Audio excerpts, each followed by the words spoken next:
You have 30 seconds to tell me why you deserve even $1 from the woman you once called worthless. Alana Morrison's voice filled the grand ballroom.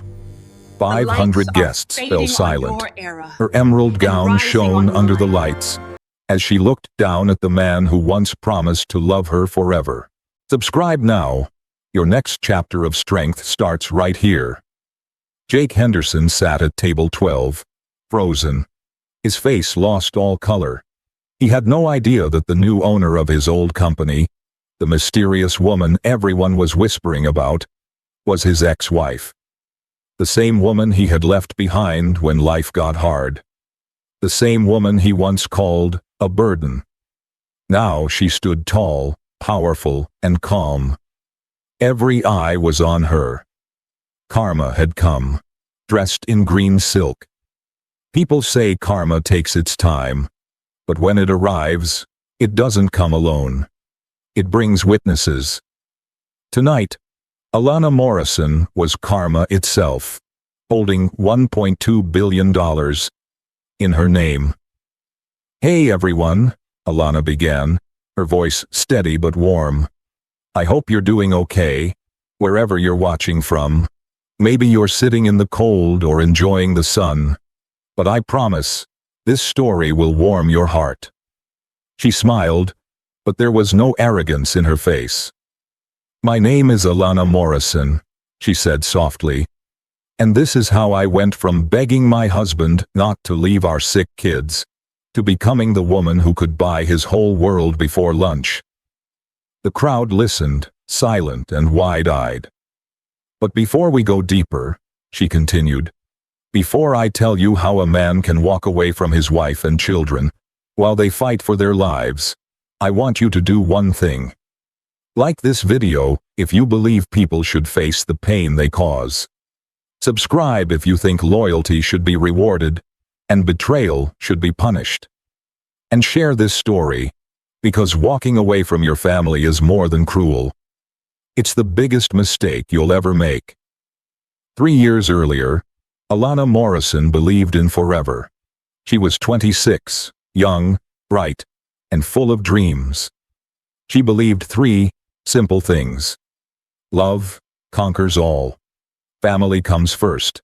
And marriage means standing together no matter what. She met Jake Henderson at Howard University. He studied business. She studied civil engineering. They both wanted big lives. Jake said he fell in love with her mind, the way she talked about buildings, bridges, and ideas. She inspired him. She made him believe they could take on the world together.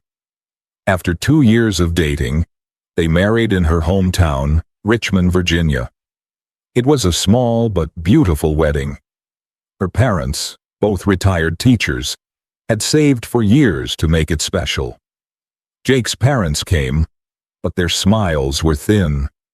They whispered about differences that love would have to fix. Alana ignored their looks. She believed Jake's words when he held her close during their first dance. "We'll build something amazing together," he whispered. "Your dreams, my dreams. We'll make it happen." For the next 3 years, they did everything right.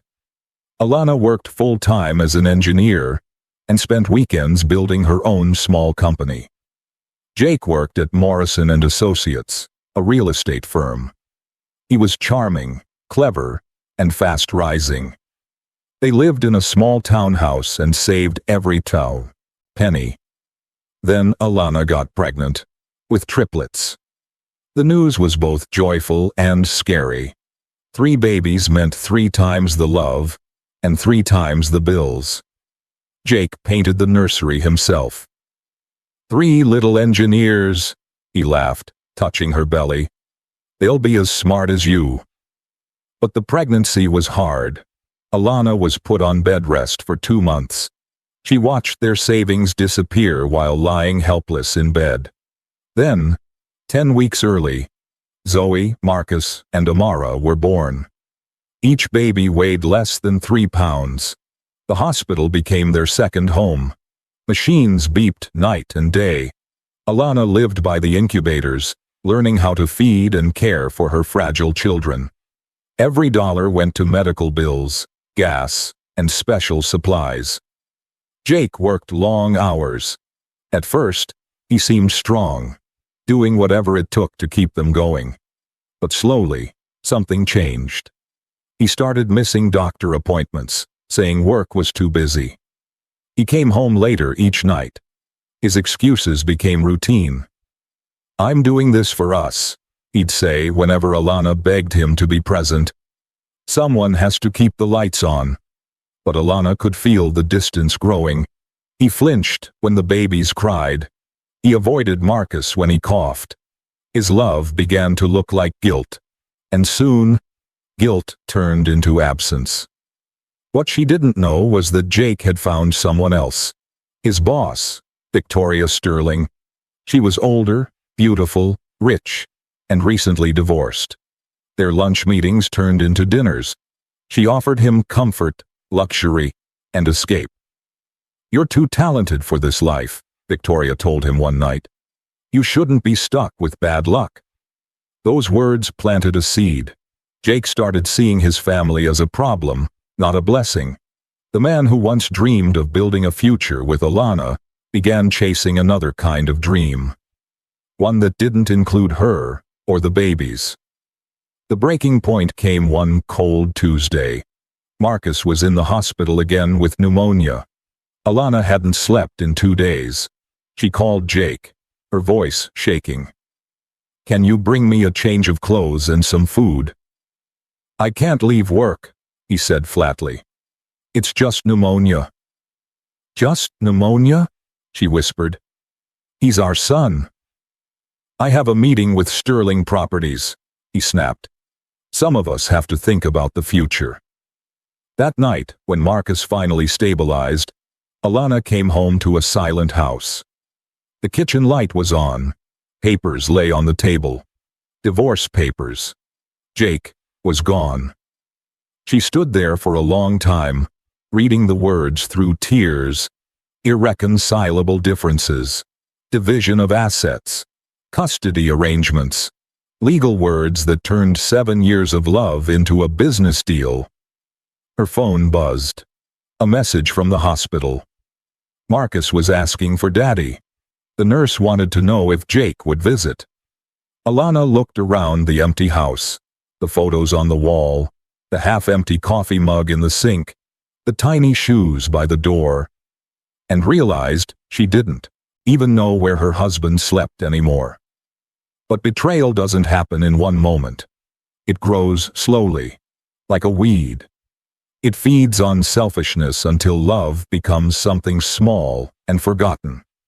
6 months before that night, Jake had been her biggest fan. When Alana told him she wanted to start her own construction firm, he smiled proudly. "You're the smartest engineer I know," he said, as she worked on her business plan at the kitchen table. Baby Zoe sleeping on her chest. Morrison Construction. That name sounds powerful. Alana had saved $15,000 before the babies were born. It wasn't much, but it was enough to start. She got her license, bought basic tools, and took small projects. She worked from home, scheduling calls while the babies napped, visiting sites between doctor visits. She was exhausted, but she was alive. She'd stay up late writing proposals, her eyes heavy, her hands shaking from fatigue. Sometimes Jake would find her asleep at her desk and carry her to bed. "I'm proud of you," he'd whisper. "You're building our future." And he meant it, for a while. He bragged about her to friends and co-workers. He took days off to help when she had meetings. He called her a superhero. But then came Victoria Sterling, and everything changed. Victoria gave Jake what Alana couldn't. A world without responsibility, without struggle. She made him feel important again. He started wearing expensive suits, drinking fine wine, speaking like a man who thought he'd outgrown his own life. Soon, Alana's love wasn't enough. He stopped listening. He stopped caring. Every argument ended with the same cold words. You wouldn't understand. And then one day, he left. But Alana didn't fall apart. She cried, yes. But she also fought back. Not with anger, but with focus. She poured every tear, every broken piece of her heart into her business. She worked day and night, taking projects no one else wanted, learning from every mistake. She grew stronger, wiser, unstoppable. Her company became known for honesty, speed, and quality. One client became 5. 5 became 50. And within 3 years, Morrison Construction, the company she built alone, had contracts bigger than Jake ever dreamed of. Then came the deal that changed everything. She bought Victoria Sterling's company, the same company where Jake now worked. Overnight, she became the owner of everything he had chased. And that's how, 3 years later, Jake Henderson sat in that ballroom, pale and shaking, while Alana Morrison stood on stage, calm and radiant. The same woman he had abandoned now owned his future. Sometimes karma takes the long road, but when it arrives, it doesn't knock. It walks in wearing emerald green, and a smile that says, I remember everything. Jake used to help Alana prepare her presentations. He played the role of the tough client, testing her answers, pushing her to stay confident. It became their small ritual. She'd laugh, roll her eyes, and say, You're impossible. But deep down, she loved that he believed in her. Then, slowly, his support began to fade. Jake's career had stopped moving forward. While Alana's business grew, he was stuck in middle management at Morrison & Associates. He watched his younger co-workers get promoted, take bigger offices, and earn larger bonuses. His salary barely changed, but his workload kept growing. People around him began asking, Why aren't you moving up, Jake? You're smart. You work hard. He smiled politely, but inside, he knew the truth. He couldn't admit it out loud, but his family made him seem less committed. He always left work right at 5 o'clock to help Alana with the triplets. He couldn't stay for late-night networking or weekend trips because someone had to handle the babies. Every decision that showed his love at home looked like weakness at the office. Meanwhile, his boss, Victoria Sterling, seemed to live a perfect life. Victoria was 34, stunning, and recently divorced from a tech executive. She owned Sterling Properties, her family's real estate company, and ran it with style and ease. She was rich, confident, and completely free. No crying babies, no hospital visits, no sleepless nights. Around the triplets' first birthday, Victoria started noticing Jake. At first, it was innocent.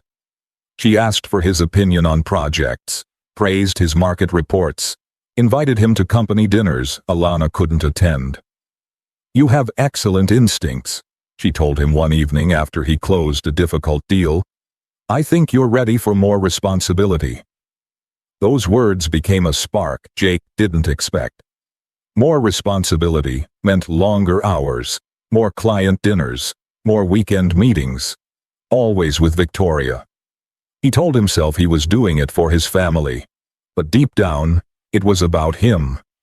At work, he felt alive again. No crying babies, no messy kitchen, no exhaustion, no reminders of what he'd lost. In Victoria's world, he wasn't a tired father. He was the man he used to be. One night, over dinner at a fancy restaurant, Victoria looked at him with soft eyes. Your wife is very lucky, she said. Not many men give up their careers for their families. The comment hit its mark. Jake smiled, but inside, something shifted. He began to see his sacrifices not as love, but as limits. He started to resent the small things, the missed meetings, the constant tiredness in Alana's eyes, the noise of the children when he tried to think. Every doctor visit, every late-night feeding, every cancelled business trip became proof that his life had been reduced to survival. While Jake was drowning in frustration, Alana was quietly building an empire. Her company, Morrison Construction, had grown fast. What started as small home repairs had become full-scale commercial projects.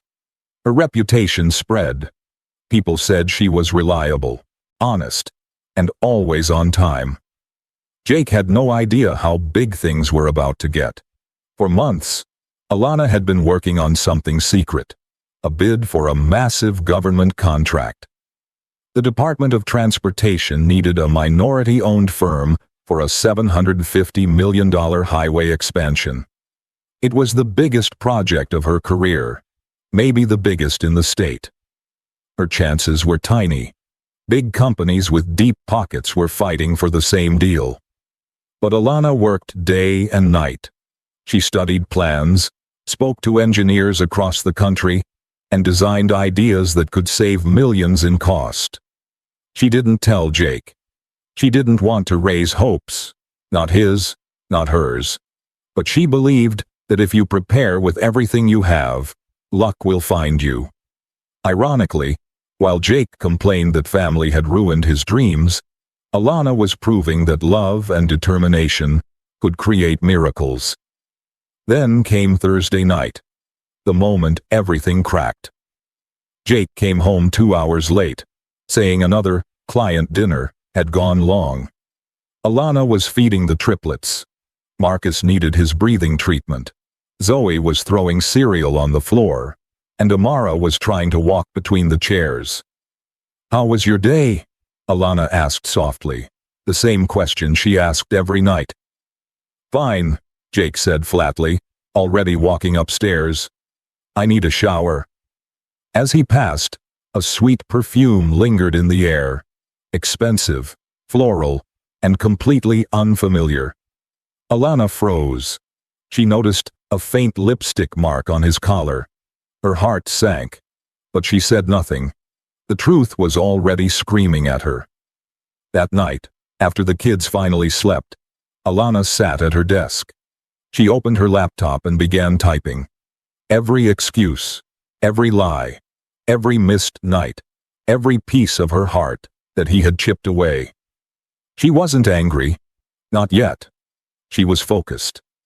If her marriage was falling apart, she was going to face it with clarity, not tears. What she didn't know was that the next morning would change her life forever. At 6:47 a.m., her phone buzzed. She was half awake, mixing bottles, Marcus resting against her shoulder. The number on the screen showed a Washington, D.C. area code. "Miss Morrison, this is Director Patricia Williams from the Department of Transportation. Are you sitting down?" Alana's heart raced. "Yes, ma'am." "Congratulations. Morrison Construction has been awarded the I-95 corridor expansion contract, $750 million over 4 years. You're the youngest black female contractor to ever win a project of this size." For a second, Alana couldn't breathe. The bottle slipped from her hand, formula spilling on the floor. $750 million, she whispered. "Yes, ma'am," the director said kindly. "Your proposal was outstanding, innovative, cost-effective, and visionary. The meetings begin Monday." Alana hung up and stared at Marcus sleeping peacefully in her arms. Tears filled her eyes. Her little company, born out of sleepless nights, rejection, and pure determination, had just changed history. $750 million. Enough to secure her children's future. Enough to build schools, create jobs, and expand her business across the country. Enough to prove that every struggle had been worth it. She wanted to share the news with Jake immediately. But when she turned toward their bedroom, his side of the bed was empty. His clothes were gone. His coffee mug wasn't in the sink. Something inside her went cold. She called his office. The receptionist told her he had taken a personal day. By 2 p.m., She knew exactly where he was. Victoria Sterling's silver Mercedes sat in the parking lot of the Marriott Hotel downtown, the same place where Sterling Properties hosted their events. Jake's car was parked right beside it. That evening, when Jake walked through the front door, Alana didn't greet him with warmth. She stood in the kitchen, calm but trembling inside. "We need to talk," she said quietly. "Actually, we do," Jake replied, his tone cold, businesslike. "I've made some decisions about our future." "Our future?" Alana asked, forcing a laugh. "Funny, because I just got amazing news about our future, and you weren't here to hear it." Jake placed a large envelope on the counter. "Alana, this isn't working. The kids' health, your business. Everything's become too much. You're exhausted. I'm exhausted. This marriage was a mistake." The words hit her like a knife. "A mistake?" she repeated, voice breaking. "Our children are fighting for their lives every day, and you call it a mistake?" "I think we just want different things," Jake said, calm and practiced. "Victoria believes in me. She's offered me a partnership at Sterling Properties. She can give me opportunities you can't." Alana stared at him, her chest tightening. "You're leaving your family for your boss?" "I'm choosing a future that makes sense," Jake said. "Victoria doesn't come with complications, no hospital bills, no sleepless nights. She brings peace, connections, stability, everything I've been missing." Alana took a deep breath. "Jake," she whispered, "I got a call this morning. Morrison Construction just won a $750 million federal contract. The I-95 expansion. We're going to be secure, beyond anything we dreamed." For the first time, Jake's face cracked. "What?" "The I-95 project," she said slowly. "We won. $750 million. He stared at her, speechless, the envelope still on the counter. His mouth opened, but no words came out. For a brief moment, he saw what he was throwing away. The woman who had built everything while he chased illusions. But it was too late. Alana watched his silence, her eyes filled with both pain and strength. "You already made your choice," she said softly. "Now live with it." Jake didn't answer. He just looked away. That night, after he left, Alana sat beside her, sleeping children, brushing Marcus's hair back gently. She realized something powerful. She no longer needed anyone to believe in her.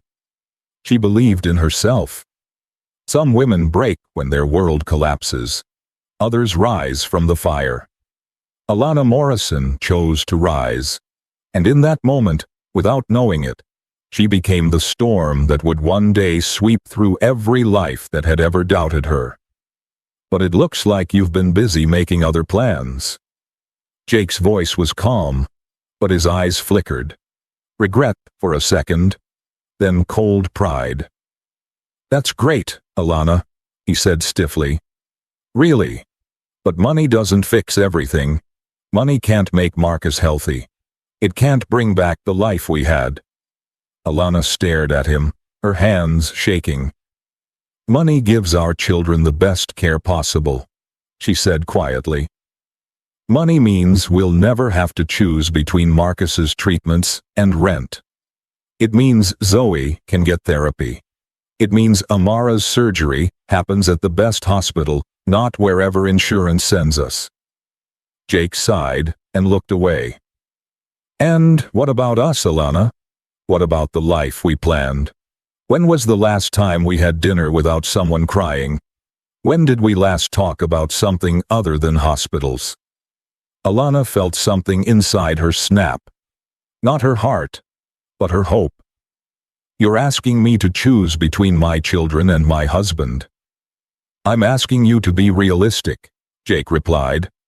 "This life isn't what we wanted." "Our life became about love," Alana said softly.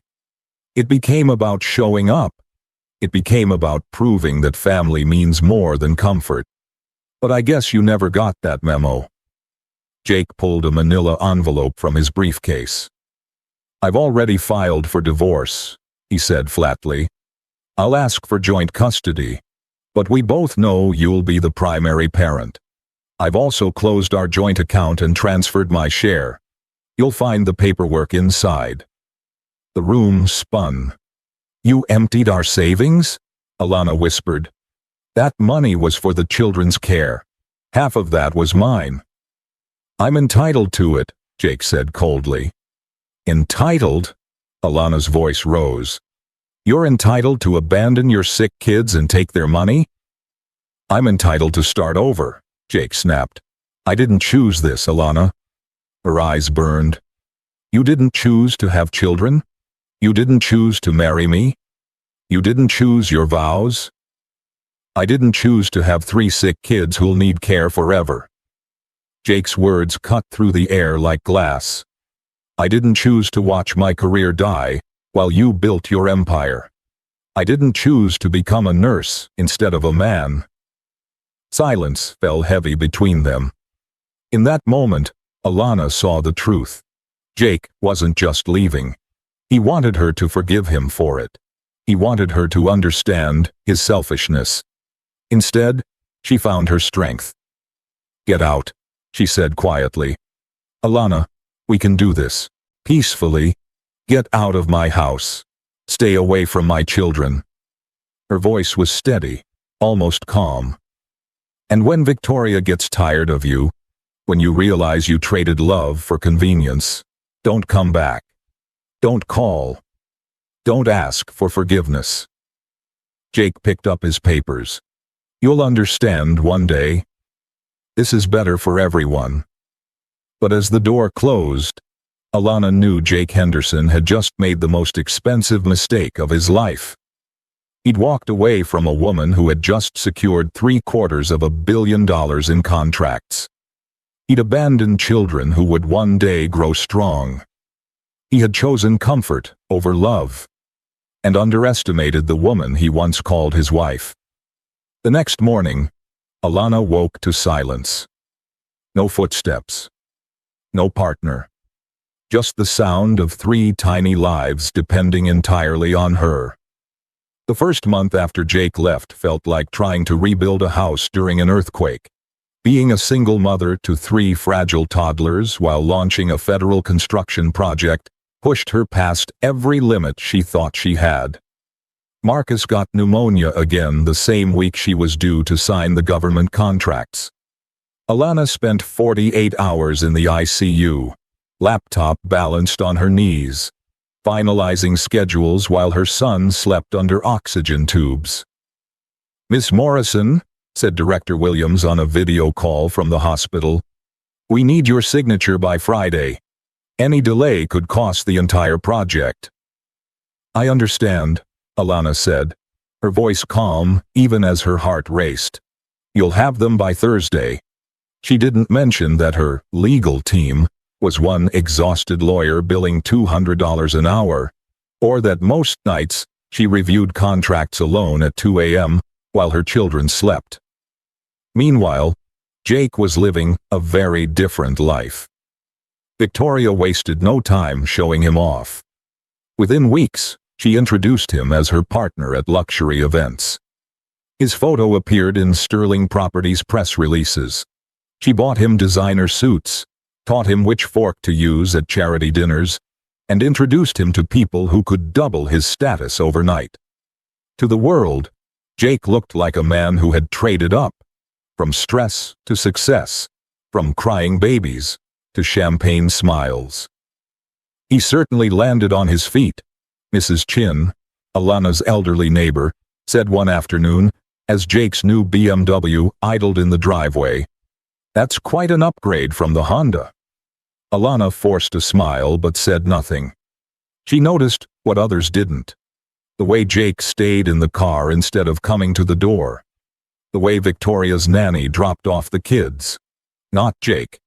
The way his visits were squeezed between his social plans. To him, Fatherhood had become a task to check off, not a gift to cherish. Then came the court battles. Jake's new attorney, funded by Victoria, flooded Alana with motions. They claimed she couldn't manage work and motherhood. They demanded her financial records, even asked for spousal support. The cruelest blow came when they argued that the children would be better off with Jake, because Victoria's wealth could provide superior care. "Your Honor," Jake's lawyer said smoothly in court, "Mr. Henderson can give his children the best specialists and schools in the country. Miss Morrison's demanding schedule raises serious concerns about her availability." Alana's lawyer, David Reyes, stood tall but tired. "Your Honor," he said firmly, "Miss Morrison has never missed an appointment, never failed her children. She built a company while caring for them alone. Mr. Henderson, however, has seen his kids only 12 times in 4 months, missed Marcus's surgery consultation, and hasn't attended a single therapy session." The judge sided with Alana, keeping custody as it was. But victory came at a price. The legal bills piled high, draining the money she needed for medicine and staff. Every court day meant lost work hours. Every dollar spent on lawyers was one less for her children's care. Still, Alana refused to quit. Her days became a marathon. She managed construction crews by morning, answered engineers by noon, then rushed to daycare by evening. The staff always had the same exhausted tone. "Marcus struggled today. Zoe needs more therapy. Amara's tantrums are getting worse." Nights were harder. Dinner, medicine, breathing treatments, bedtime. It all blended into one endless routine. And when the triplets finally slept, Alana opened her laptop again, eyes burning, reviewing blueprints until dawn. Her company was booming, but success felt like survival. The $750 million project led to more deals, 3 government contracts, and 2 private developments. Money flowed faster than she'd ever imagined, yet she couldn't rest. Jake, on the other hand, seemed to have everything. He showed up every other weekend, always smiling for photos, buying toys and fancy meals. People praised him for being a devoted father, never realizing he saw his kids 8 days a month. He was even rewriting history. In interviews, he told reporters how he had balanced fatherhood and career, how he'd supported his ex-wife's early efforts, and shared the vision that built Morrison Construction.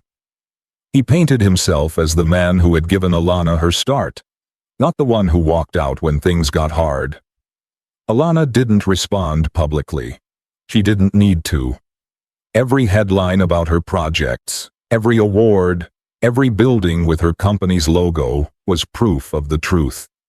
Still, some nights she sat awake, watching her children breathe, and wondered how love could turn into something so cold. Then she remembered the promise she'd made to herself. She would never let pain define her. She would turn every wound into strength. And she did.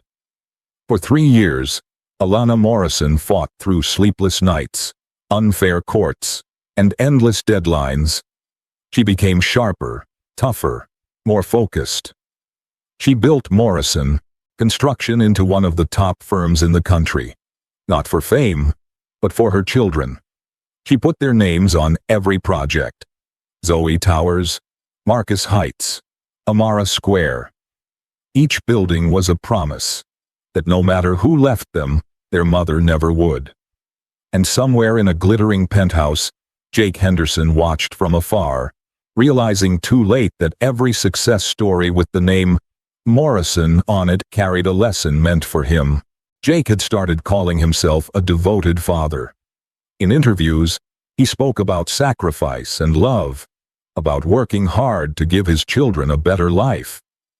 "My ex-wife is doing amazing work," he told the DC Business Journal. "We're both focused on our children's future. I'm building the wealth they'll need for their medical care.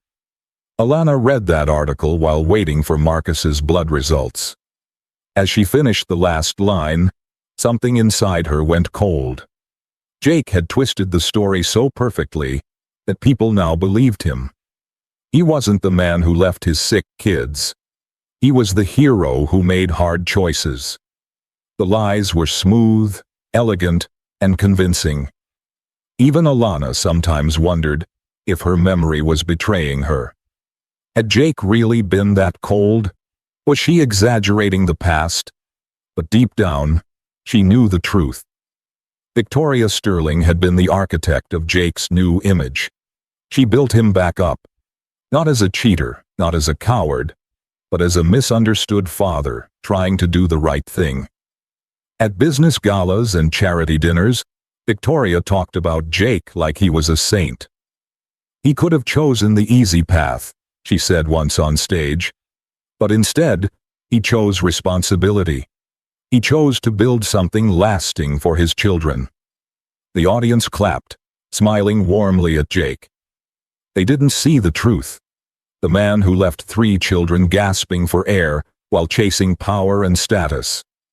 In Washington's elite circles, Jake was no longer the absent father. He was a symbol of sacrifice. And Alana? To them, she was the bitter ex-wife who couldn't move on. But Alana didn't fight back publicly. She was patient, watching, collecting every missed pickup, every skipped appointment, every lie. She kept a folder of proof, photos, texts, dates. She was building something Jake couldn't control. Truth and legacy. Her company, Morrison Construction, was unstoppable. Clients trusted her honesty and her drive. People respected her calm in chaos. While Jake and Victoria built illusions, Alana built buildings. Real ones. Solid ones. Then, one Tuesday in March, everything changed. Alana was at the I-95 construction site, checking safety reports, when her phone buzzed. The daycare number flashed on the screen. "Ms. Morrison," the voice said urgently, "you need to come right now. Marcus is having trouble breathing, and his father isn't answering any of our calls." It was Jake's day. He was supposed to pick them up at 4 p.m. Instead, Marcus was fighting for air.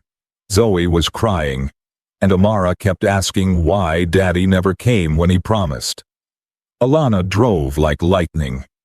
When she arrived, Marcus sat pale and shaking, clutching his inhaler. The daycare director met her at the door. "This is the 3rd time this month, Ms. Morrison," she said sharply.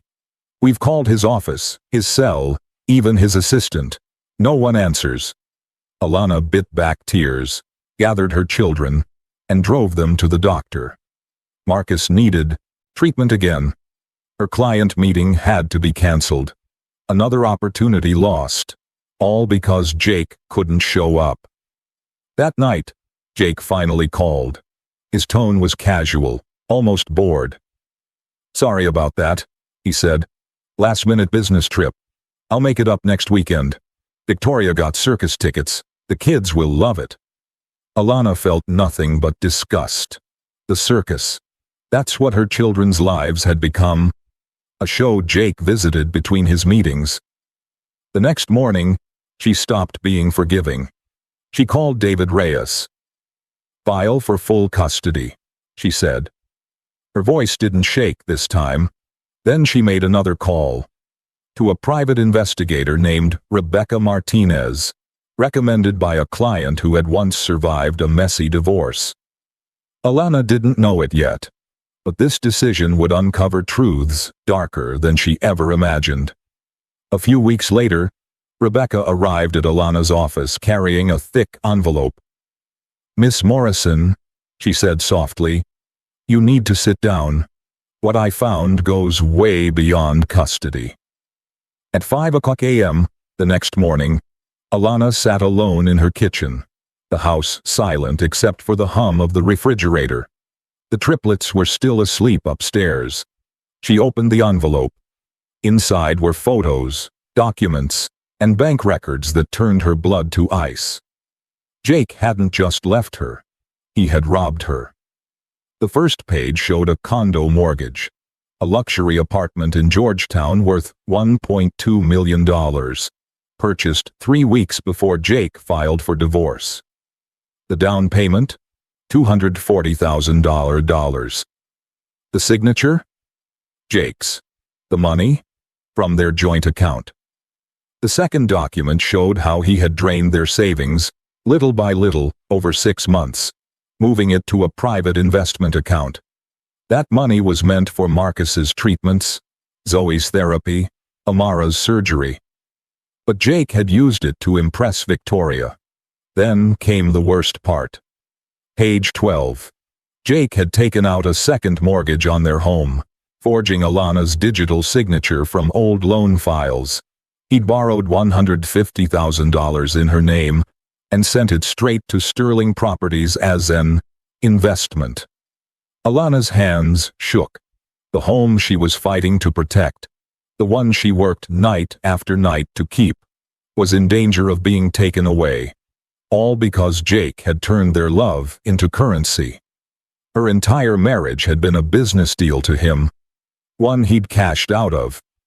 But there was more. Rebecca's report went deeper. "They've been together longer than you think," the investigator had said quietly. "More than 2 years." Alana's stomach turned. 2 years. That meant Jake's affair with Victoria had started when she was pregnant. When she lay in bed, counting the minutes between contractions, praying her babies would live. Rebecca had photos, hotel records, credit card statements. Jake had spent weekends with Victoria in a Marriott suite, while Alana was on bed rest. He'd smiled for lobby cameras while his wife lay alone, terrified and swollen, whispering names for the children he was already planning to leave. There was one photo Alana couldn't stop staring at. Jake and Victoria leaving the hotel, laughing, holding hands. The date stamped at the bottom was the same day Marcus had been rushed to the hospital for the first time. Every moment of the past 3 years replayed in her mind with new meaning. His coldness, his distance, his sudden business trips. All lies. Jake hadn't been pushed away by stress. He had been pulled away by greed. Rebecca's final finding was the cruelest of all. She had discovered emails and financial documents showing Victoria's company planned to go public within 2 years. As her husband, Jake would receive massive equity shares once they married. The divorce hadn't been about exhaustion or lost love. It had been about positioning himself for profit. Jake had calculated everything, from the custody agreement to the stolen money, like a man preparing for a merger, not a breakup. To him, Alana and the kids were liabilities. Victoria was his investment. Rebecca had even recorded one of their private conversations. The audio was scratchy, but the voices were clear.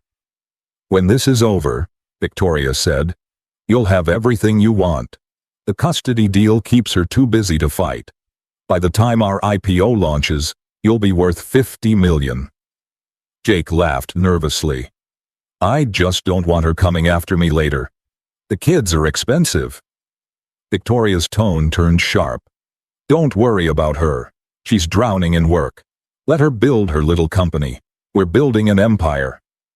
Alana stopped the recording halfway through. Tears filled her eyes, but her face stayed calm. For the first time, she didn't feel weak. She felt something stronger. Focus. Jake hadn't just betrayed her. He had written his own downfall. And Alana Morrison was going to make sure he lived long enough to watch it happen. Alana listened to the recording again and again. Each time she pressed play, another layer of pain revealed itself. Jake's voice wasn't just selfish. It was cold, practiced, deliberate. He wasn't leaving because he was tired. He was leaving because he had planned every piece of this. Victoria's voice came next, smooth and poison-sweet.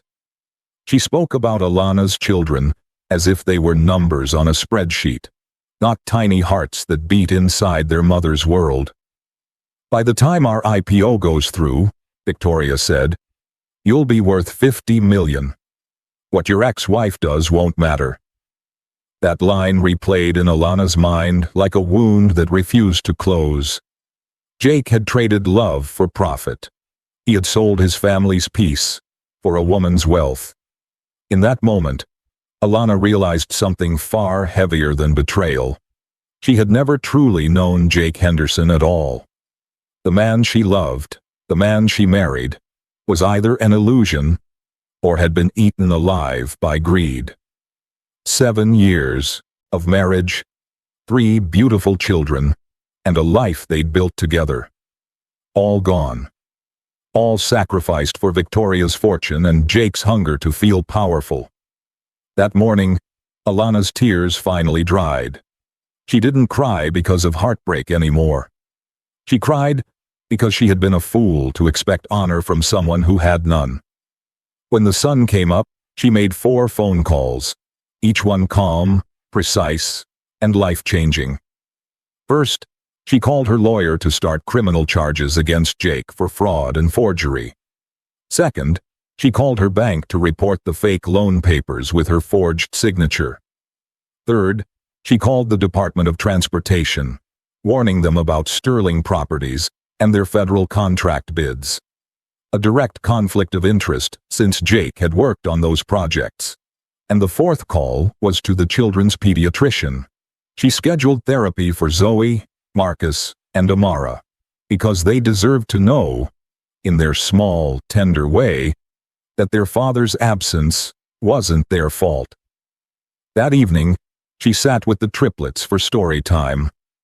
Zoe, with her soft curls, looked up with wide, questioning eyes. Marcus breathed quietly through his little mask, the hiss of his nebulizer filling the silence. Amara clung to Alana's arm like she always did when something felt wrong. "Sometimes," Alana began softly, "people make choices that show who they really are." Zoe blinked. "Did Daddy make a bad choice?" Alana nodded slowly. "Daddy chose to go live somewhere else. That means he isn't ready to be the kind of daddy you deserve." Marcus looked up from his machine. "Is Daddy coming back?" Alana touched his cheek gently. "No, baby. He's not coming back, but that doesn't mean you're not loved. I love you enough for both of us." Amara climbed into her lap, small arms wrapping around her mother's neck. "Are we going to be okay, Mommy?" she whispered. Alana smiled, really smiled, for the first time in months. "Yes, sweetheart," she said. "We're going to be better than okay. We're going to be unstoppable." That night, when they finally fell asleep, Alana sat alone at the kitchen table. The house was quiet, except for the sound of the clock ticking, steady, patient, like the rhythm of her own determination. She made a list on a sheet of paper. Things Jake had taken: money, security, trust, partnership, belief in love. But as she looked at the list, she realized it wasn't complete. Jake had also taken her silence, her habit of letting injustice pass unchallenged. He had taken her forgiveness and burned it down. He had created something inside her that he would soon regret. A woman who no longer accepted being underestimated. From that night on, Morrison Construction became something more than a company. It became a weapon, a shield, a symbol of every woman who had been betrayed and refused to stay broken. Jake thought he had won. He thought he had stolen money, rewritten history, and walked away clean. But Alana was about to teach him that consequences have compound interest. At first, the criminal investigation looked like justice was finally coming. Her attorney filed the reports, submitted Rebecca's evidence, and contacted the Financial Crimes Division. But Alana soon learned that money and influence could twist truth faster than any lie. Victoria Sterling had spent 15 years building connections in Washington, D.C. Prosecutors, judges, campaign donors. She knew them all. So when Alana's lawyer filed charges, Victoria used every favor she'd ever collected to bury the case before it began. The first warning came from Detective Sarah Martinez, the investigator handling Alana's complaint.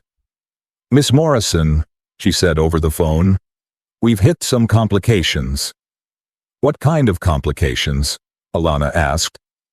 "Mr. Henderson's attorney submitted documents suggesting you actually authorize those loans and transfers yourself. The digital signatures match your business certificate." Alana froze in her car outside Marcus's therapy center. "That's impossible," she whispered. "I never signed anything. I didn't even know about the loan until last week." "I understand," the detective said gently, "but the bank's system shows your login credentials. They're claiming you approved it electronically to fund Sterling Properties projects. It was genius. Evil, but genius." Victoria's team had turned Alana's success into evidence against her. They made it look like she had entered a business deal with Jake, and then regretted it after the divorce. Suddenly, she wasn't the victim of fraud. She was the bitter ex-wife trying to destroy her husband's reputation. And then came the second blow. "Sterling Properties has filed a counter-complaint," Detective Martinez added quietly. "They're accusing you of filing false police reports to damage their company." Alana's grip on the steering wheel tightened until her knuckles turned white. She had gone to the police for justice. Now she was the one under investigation. From that moment, her life turned into a slow, controlled demolition. Every email she sent, every contract Morrison Construction signed, every bid she placed, all of it was examined under suspicion. Reporters started calling her office asking about fraud allegations. Government investigators requested her business records. Even her allies began to step back, afraid of being caught in the storm. The Department of Transportation, nervous about headlines, called her for an emergency video meeting. "Miss Morrison," said Director Patricia Williams, her tone sharp, "we've received concerns about potential conflicts of interest. Some allege you may have accessed confidential information from your ex-husband's firm." Alana tried to stay calm. "With respect, Director Williams, I've built every contract with transparency. I've never received a single document from Jake or Sterling Properties." Williams sighed. "Be that as it may, the investigation will proceed. We have to protect the department's reputation." It was like being punished for someone else's crime, except the someone else was her own husband. Within weeks, Morrison Construction was under official review. Her biggest federal projects were frozen. Private clients, afraid of bad publicity, quietly backed out of contracts. Phone calls stopped being returned. The name Alana Morrison, once celebrated on magazine covers, was now whispered with pity. Jake's charges were quietly dismissed. Victoria's lawyers presented proof that Alana had authorized every transfer. The court accepted the forged documents without question. But that wasn't enough for them. They wanted to crush her completely. They filed motion after motion in family court, each one crafted to drain her money and her spirit. "Your Honor," Jake's lawyer said during a hearing, "Miss Morrison's erratic behavior raises concerns about her stability. She has filed false charges, made wild accusations, and seems more focused on revenge than parenting." The judge looked at Alana, exhausted, pale, trembling after months of stress, and saw not a warrior, but a woman unraveling. The custody order changed. Jake now had more time with the children. The man who had abandoned them was being rewarded for patience he didn't possess. Alana wanted to scream, but she didn't. She just held her head high, even as her world crumbled piece by piece. Then came the cruelest blow of all. The bank called, demanding immediate payment for the home equity loan Jake had forged. Alana was confused until she learned who now owned that debt. Sterling Properties. Victoria. Sterling had purchased the mortgage on Alana's home. When the lawyer called, his voice was smooth and professional. "Miss Morrison, this is unfortunate, but business is business. Sterling Properties now owns your loan. Company policy requires immediate repayment." Alana sat in silence, the words echoing in her ear. The woman who stole her husband now literally owned the roof over her children's heads. Her home, the place filled with lullabies, toys, and hope, was no longer hers. It belonged to Victoria Sterling. News spread fast. Clients canceled meetings. Reporters wrote quiet, speculative stories about financial mismanagement. Even her loyal employees started worrying about their jobs. The I-95 project, her proudest achievement, was suspended, pending review. 3 years of hard work, erased in 6 months. Alana poured her remaining money into lawyers and debt payments. She mortgaged her vehicles, sold jewelry, and took out emergency business loans. At night, when the children were asleep, she worked until her vision blurred. Every dollar she made went straight to survival.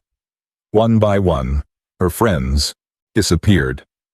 Some were scared. Others didn't want to choose sides. Even her daycare director asked quietly if she'd still be able to pay tuition. Loneliness became her shadow, but so did fire. Her body began to break before her spirit did. The stress hit her immune system like a hammer. Migraines, fever, sleepless nights. She fainted twice at work. Once, while signing a contract she wasn't sure would even matter. Still, she refused to give up. Because somewhere deep inside, a small voice kept whispering, "This isn't the end." When Marcus coughed through the night, she stayed awake, counting his breaths. When Zoe cried, missing her father, Alana held her close and promised better days. When Amara asked why people said bad things about Mommy, Alana just smiled and said, "Because Mommy's strong, and strong people scare weak hearts." Those words kept her alive. She started reading again. Business books, leadership essays, anything that reminded her that every empire starts from ashes. She reminded herself that her name meant something. And if the world wanted to call her the villain, then she would become one. Not through hate, but through victory. She would rise so high that even Victoria Sterling would have to look up. One morning, as dawn touched the windows, Alana stood in the empty kitchen, holding her mug of cold coffee. Her reflection in the glass was unfamiliar. Thinner, harder, wiser. She whispered to it, "You thought you could break me, but you built me instead." It wasn't a declaration of revenge. It was a promise of survival. Because while Jake and Victoria celebrated their stolen empire, Alana Morrison was quietly planning the comeback that would rewrite everything. Alana's body finally gave up before her spirit did. She developed pneumonia the same week Marcus was rushed to the hospital for another breathing crisis. The timing was cruel, almost mocking. While her son fought for air in a hospital bed, Alana lay on her own couch, dizzy from fever, trying to coordinate his care over the phone. She would cough until her ribs hurt, then whisper instructions to nurses and lawyers, her voice barely more than a rasp. She refused to rest because rest, in her world, meant surrender. But the world had already decided to break her a little more. When she missed 2 important court hearings because she was too sick to stand, Jake's lawyers used it like ammunition. "She's unstable, Your Honor," they said smoothly. "She can't even attend her own hearings. The children deserve a parent who can show up." The words stuck like glass in Alana's throat. Show up? She had shown up every single day of those children's lives. She had shown up when Marcus couldn't breathe, when Zoe cried through the night, when Amara needed therapy and love and hope. But the court didn't see that. They only saw a sick mother, sitting alone in a cold house she could barely keep. The morning Alana received the final foreclosure notice, she sat in the empty kitchen that had once been the center of her family. Most of the furniture was gone, sold to pay her lawyers. The walls felt too quiet, too hollow. She realized that Victoria Sterling had achieved something remarkable. She had taken a woman who once controlled $750 million in federal contracts and reduced her to someone who couldn't even afford her children's home. But that wasn't the worst moment.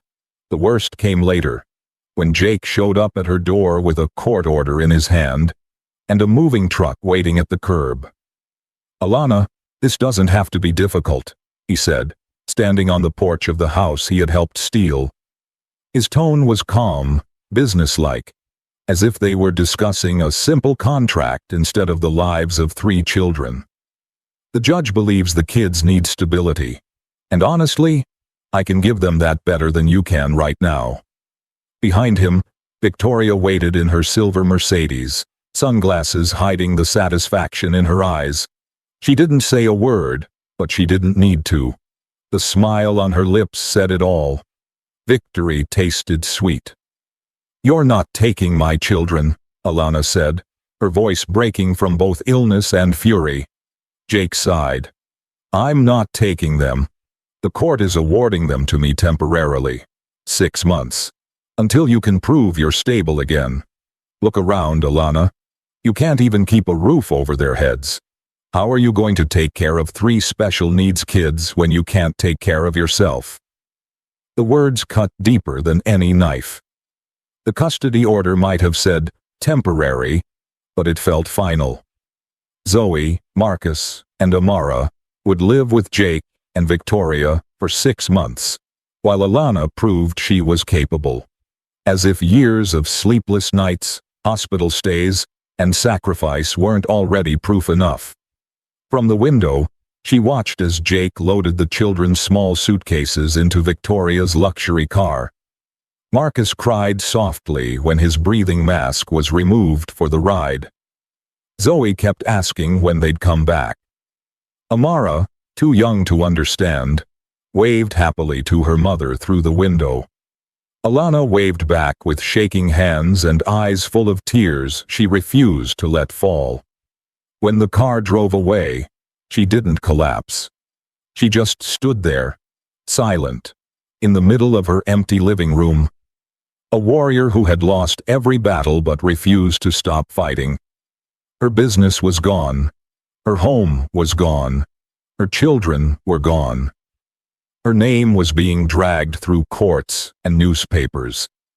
Victoria Sterling had taken everything: the husband, the house, the company, and even the children Alana had fought so fiercely to protect. She had proven that power and money could twist justice, that if you had enough lawyers, you could make truth disappear.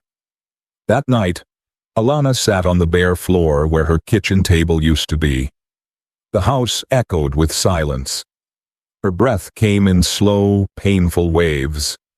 She thought about the woman she used to be, the engineer with a dream, the wife who believed love was enough, the mother who thought hard work could fix anything. Now, she was none of those things, but in that emptiness, something shifted. Victoria had made one fatal mistake. She thought that breaking Alana meant ending her. She didn't understand that sometimes destruction is the beginning of transformation, because Alana Morrison wasn't finished. She was rebuilding. Not her business, not her reputation, but herself. And what was left inside her wasn't weakness. It was fire. By Thursday morning, a day before the foreclosure would take her house, Alana made a phone call. It was her last move, her final card. She didn't know if it would work, but she had nothing left to lose. Then, as if the universe had been waiting for her courage to return, the phone rang. The call that would save her life came from an unexpected voice. Dr. Elena Rodriguez, the pediatric heart surgeon who had saved Amara 2 years earlier. "Miss Morrison," Dr. Rodriguez said gently, "I hope I'm not overstepping, but I've been following your story in the news. I also sit on the board for Children's Medical International. We're planning a new pediatric hospital in Atlanta, and we're looking for a construction partner." Alana blinked. For a moment, she thought the fever was making her hallucinate. "Dr. Rodriguez, that's kind, but Morrison Construction is barely alive right now." "That's exactly why I'm calling," the doctor said. "We're not looking for the biggest firm. We want someone who understands what it means to fight for children's lives. Someone who doesn't quit when it gets hard. Your reputation before all this was flawless. And frankly, we trust your heart more than we trust politics." The project she described was huge. A $400 million children's hospital funded by national philanthropists. And they wanted a minority-owned firm to lead the build. "The board meets next week," Dr. Rodriguez said. "If you agree, we can fast-track the vote and issue a $50 million signing bonus. That would help you clear your debts and stabilize your business." Alana's breath caught. The number sounded impossible. Hope hurt more than despair, because it required belief. Something she hadn't felt in months. "Dr. Rodriguez," she said softly, "I'm under investigation. I'm broke. I might lose my company. I might even lose my kids forever. Are you sure you want to attach your name to me?" The doctor laughed kindly. "Do you remember what you told me before Amara's surgery? You said sometimes the biggest risks lead to the most important victories. You trusted me then. Now it's my turn to trust you. We don't care about Victoria Sterling's games. We care about children. And we need a builder who does too." That moment was like oxygen filling Alana's lungs again. Dr. Rodriguez wasn't offering her just a project. She was offering her redemption. That night, Alana sat awake, staring at her reflection in the dark window. She had two paths. She could surrender, declare bankruptcy, let Morrison Construction die, and focus on custody. Or she could take the Atlanta project and risk everything, betting on a comeback so big that no one could ever destroy her again. But taking the job meant sacrifice. It meant leaving Washington for months. It meant letting Jake keep the children a little longer while she rebuilt her empire from nothing. It meant proving her love for them through action, not proximity. She closed her eyes and whispered to herself, "I'm not giving up. I'm building something that will bring them home." The next morning, Alana drove to Jake's new house, a mansion in McLean that screamed wealth and emptiness. Victoria had bought it to showcase her victory, complete with marble floors and a private gate. Alana parked across the street and sat silently in her car.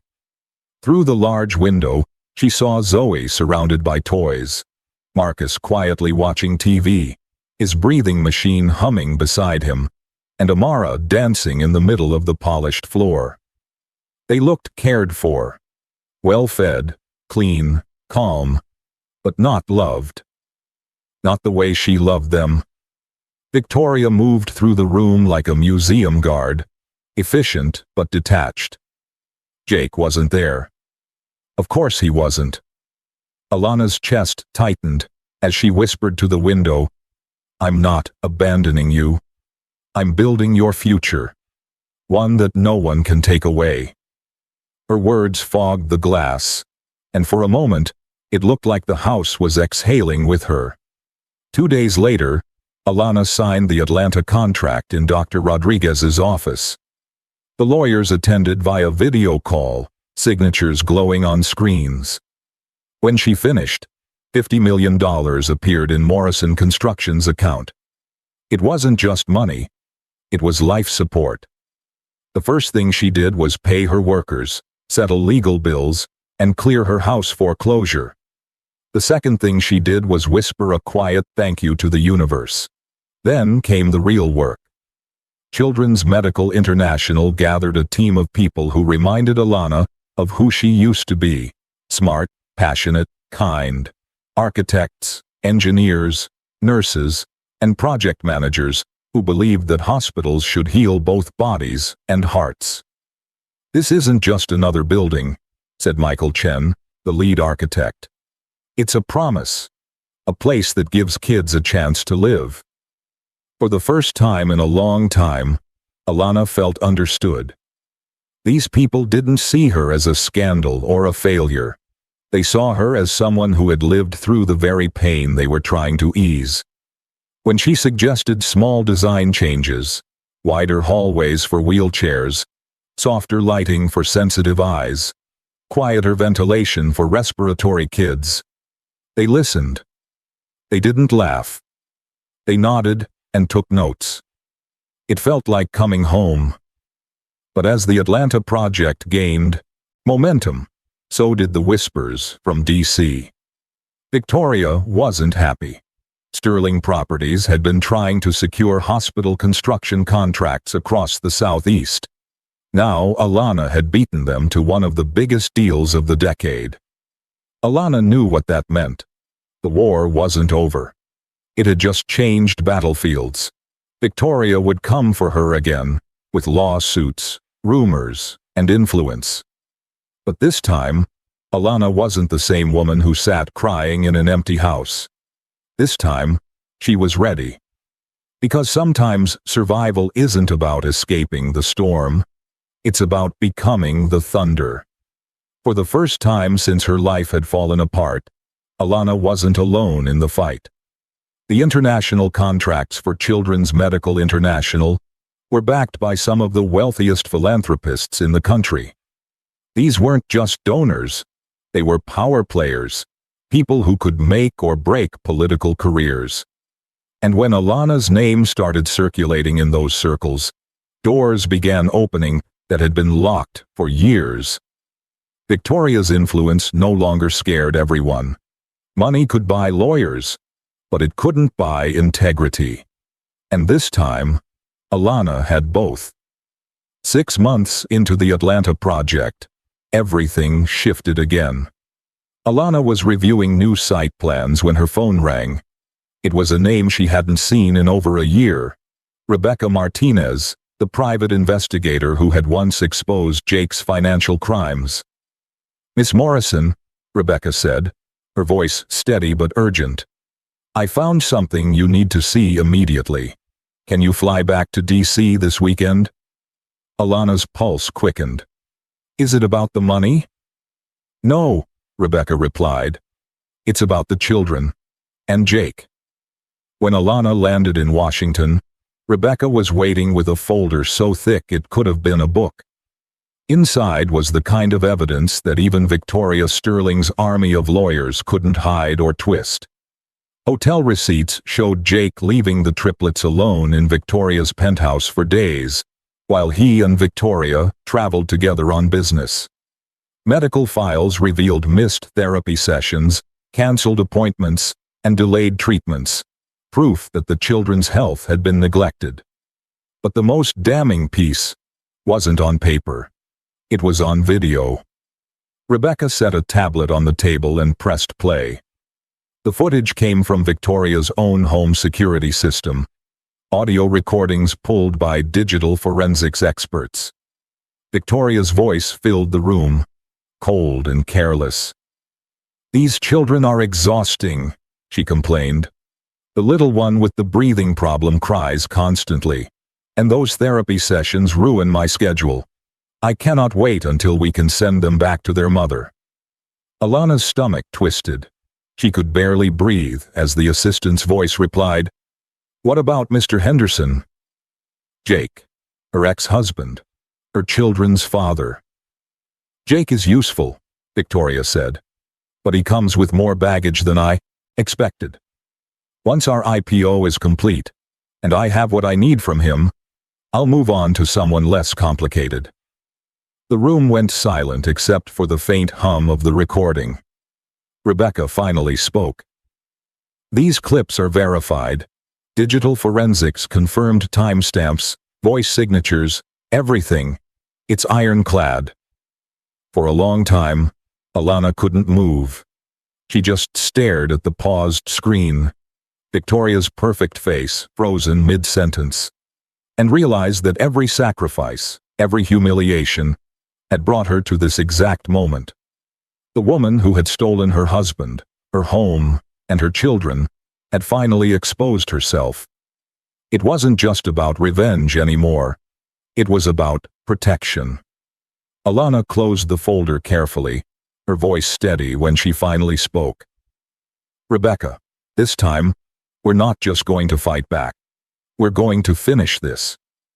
Back in Atlanta, Alana threw herself into the work. The hospital construction site became more than a project. It was her battlefield, her proof that purpose could rise from pain. Every beam, every wall, every window represented something she refused to let die. Her company was thriving again, and her name, once dragged through headlines as a disgraced wife, was now being spoken with respect. She wasn't just building a hospital. She was building her redemption. And when the day came to open the doors, Alana knew exactly how to use that moment. The grand opening of the Children's Medical International Hospital complex drew over 500 guests, philanthropists, politicians, doctors, and business leaders from across the country. The media called it a miracle project, finished 18 months ahead of schedule and $40 million under budget. Morrison Construction had become a symbol of resilience, and Alana Morrison, its unstoppable CEO, was the face of that miracle. But Alana wasn't just there to celebrate. She was there to end a war. She had made sure Victoria Sterling and Jake Henderson were invited, front row seats. Their egos wouldn't let them refuse. Victoria loved being seen as a visionary businesswoman, and Jake still clung to her shadow, pretending he mattered.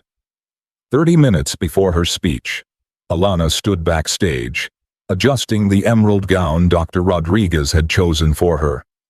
The woman in the mirror didn't look like a survivor anymore. She looked like power itself. Calm, elegant, unbreakable. "They're seated," said Michael Chen, checking his phone. "Sterling and Henderson, table 12. Front and center." They brought 3 journalists. "Perfect," Alana said softly. The ballroom glittered with gold lights and polished glass. A live orchestra played as servers moved between tables. Victoria, radiant in her silver gown, smiled as photographers snapped pictures. She had no idea what was coming. The evening began with heartfelt speeches from families whose children would be treated at the new hospital. Parents spoke through tears, describing how this building represented hope. The kind that saves lives when medicine alone can't. The audience applauded, unaware that behind the applause, justice was waiting its turn. Then Dr. Rodriguez walked onto the stage. "Tonight," she said, "we celebrate more than a hospital. We celebrate a woman who turned tragedy into strength, a mother who refused to surrender, a leader who built something that will serve children for generations. Please welcome Alana Morrison." Applause thundered across the room as Alana walked slowly to the podium. Her eyes found Victoria's across the crowd. The older woman smiled confidently, believing she was safe. Jake, on the other hand, looked uneasy. Something in him sensed danger, and he was right. "Thank you," Alana began. Her voice was clear, calm, and full of quiet power. 3 years ago, I was a mother fighting to keep her children alive while my business and marriage collapsed around me. Tonight, I stand before you as the CEO of Morrison Construction, and as a woman who learned that some battles can't be won with money or influence, only with truth. The room fell silent. Cameras clicked. Victoria's smile stiffened. I built this hospital for every parent who has been told their child is too expensive to save. For every family abandoned by people who promised to love them through sickness and health. And for every woman who's been destroyed by someone richer, louder, or more connected. Every word was like a quiet strike of thunder. Journalists leaned forward, sensing the story. Victoria shifted in her seat, her posture tightening. You have 30 seconds, Alana said suddenly, her gaze fixed on Victoria, to explain why you deserve even a single dollar from the woman you called worthless. Then she pressed a button. The ballroom screens lit up with a title. The Price of Betrayal. A case study in corporate fraud and family destruction. The first slide appeared. Hotel records, credit card charges, and text messages. All showing Jake's affair with Victoria, overlapping with the months Alana had been pregnant, and their children were fighting for their lives in the NICU. The audience gasped. Photographers clicked faster. Victoria rose from her chair, face pale. This is outrageous. Please sit down, Miss Sterling, Alana interrupted smoothly. We're just getting started. The second section revealed bank statements and forged signatures, documenting every dollar Jake had stolen. Then came Victoria's emails, messages between her and her attorneys, discussing how to manipulate investigations, cover up fraud, and discredit Alana in court. This is slander, shouted one of Victoria's lawyers from the audience. We'll be filing. With what evidence? Alana asked sharply. Everything on those screens has been verified by forensic accountants and submitted to the FBI. The crowd erupted with murmurs. Victoria's face went white. Her empire was crumbling in real time. Now, Alana continued, let's talk about ethics. The next slides revealed Sterling Properties' illegal dealings, fake minority ownership claims, bribery of procurement officials, and falsified federal contracts. The Department of Justice has been investigating Sterling Properties for the last 18 months, Alana said. Evidence shows that Miss Sterling and her team used front companies to qualify for government programs designed to help real minority-owned firms. While she was pretending to uplift communities, she was stealing from them. Gasps filled the room. Several Sterling executives pulled out their phones, whispering furiously. Victoria looked frozen, as if her perfectly built world had stopped spinning. But Alana wasn't done. Finally, she said quietly, let's talk about character. The screens changed again, this time to video. The crowd watched in stunned silence as Victoria's voice echoed through the ballroom. These children are exhausting. The little one with the breathing problems cries constantly. I can't wait to send them back to their mother. The reaction was immediate. Medical professionals in the audience looked horrified. Some parents covered their mouths. Board members from Children's Medical International exchanged disgusted glances. Reporters were already recording.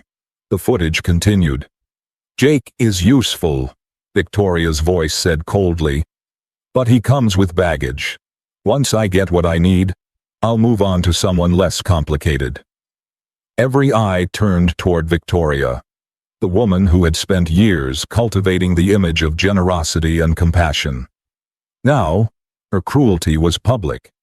Her empire of lies was cracking open under the weight of truth. Alana stood tall, her voice unwavering. This woman stole my husband, my home, and my children, not because she loved them, but because she could. She destroyed my reputation because she couldn't stand a woman who refused to bow to her power. And tonight, she's finally learning that wealth might buy silence, but it can't erase truth. Jake had sunk into his chair, pale and trembling. He understood now. He had traded his soul for a woman who saw him as nothing but a stepping stone. The realization broke him in a way Alana no longer could. "You can't destroy someone who refuses to stay broken," Alana said, her voice strong enough to fill every corner of the room.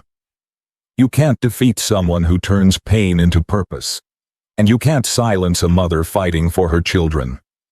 The last slide appeared. A picture of the new hospital's shining entrance, surrounded by smiling children.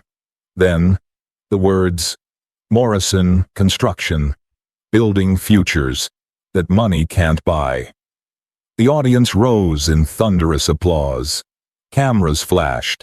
Reporters shouted questions. Victoria slipped out, face hidden, while Jake followed quietly behind her, nose longer the man who once believed he'd won. When the lights dimmed and the crowd surrounded her, Alana felt something she hadn't felt in years. Peace. She didn't need revenge anymore. She had justice, and it was louder than any courtroom. The next morning, every major news outlet ran the same headline. "Business icon exposed. Victoria Sterling under federal investigation after shocking gala reveal." Within weeks, Sterling Properties collapsed under legal scrutiny. Contracts were frozen. Investors fled. Victoria's name, once untouchable, became a symbol of corruption. But for Alana, the victory was deeper. Morrison Construction's valuation soared past $1 billion, making her one of the youngest black female billionaires in the country. Yet the number didn't matter as much as the message. She had lost everything once: her home, her husband, her children, and still found a way to rise. Because true strength isn't built in comfort. It's forged in fire. And Alana Morrison had become the flame that nothing could ever extinguish again. The ballroom fell silent after the applause faded. Victoria Sterling had been led away in handcuffs, cameras flashing like lightning around her. Jake Henderson sat frozen, unable to look at anyone. The man who once bragged about power and control was now a hollow shadow, facing the wreckage of his own choices. Outside, reporters shouted questions. Inside, Alana stood under the soft lights of the ballroom, calm and steady, her heart full of both victory and sorrow. She didn't gloat. She didn't smile cruelly. Because this moment wasn't about revenge. It was about balance being restored. The next morning, the headlines were everywhere. Victoria Sterling arrested for massive fraud. Morrison Construction CEO exposes billion-dollar scheme. But for Alana, it wasn't the noise that mattered. It was the silence that followed. The peace that comes when the truth finally stands on its own. 18 months later, the world looked very different. Victoria Sterling's empire had crumbled into dust. The FBI investigation revealed over $300 million in fraudulent contracts. Sterling Properties went bankrupt within half a year. Its offices sealed, assets seized, and name erased from the industry it once ruled. The same media that once worshipped Victoria now told the story of her lies. She had spent 15 years pretending to be a visionary businesswoman when she was really a master manipulator. Now she was a cautionary tale. The courtroom was packed the day of her sentencing. The prosecutor's words were sharp and clear. The defendant built her empire on deception. She stole from taxpayers, betrayed her partners, and weaponized the legal system to destroy innocent families. Today, she faces the justice she thought she could escape. It took the jury less than 4 hours to decide. Guilty on 23 counts: fraud, conspiracy, obstruction of justice. The judge's voice was calm but final. 15 years in federal prison and $247 million in restitution. As the guards led Victoria away, her cold composure cracked for the first time. Alana didn't attend the sentencing. She didn't need to. She had already let go. For her, justice had arrived long before the verdict. Jake Henderson's fall was quieter, but just as complete. He escaped prison by testifying against Victoria, but he couldn't escape his own shame. His career was over. No company would hire the man who had helped a criminal empire flourish.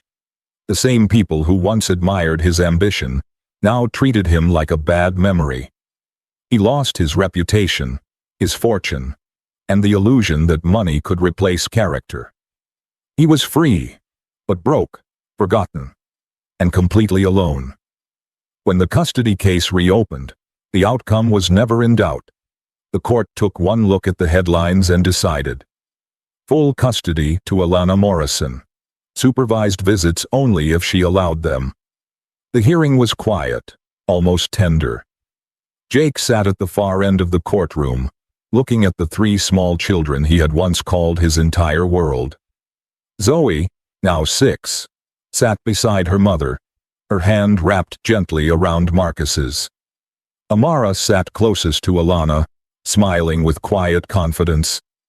When Jake's eyes met theirs, the weight of every bad decision crushed him. The judge spoke softly, as if even he understood the heartbreak of the moment. Mr. Henderson, the court grants full physical and legal custody of the children to Ms. Morrison. You may petition for visitation in the future at her discretion. Jake's voice cracked. Your Honor, I just want them to know I'm sorry.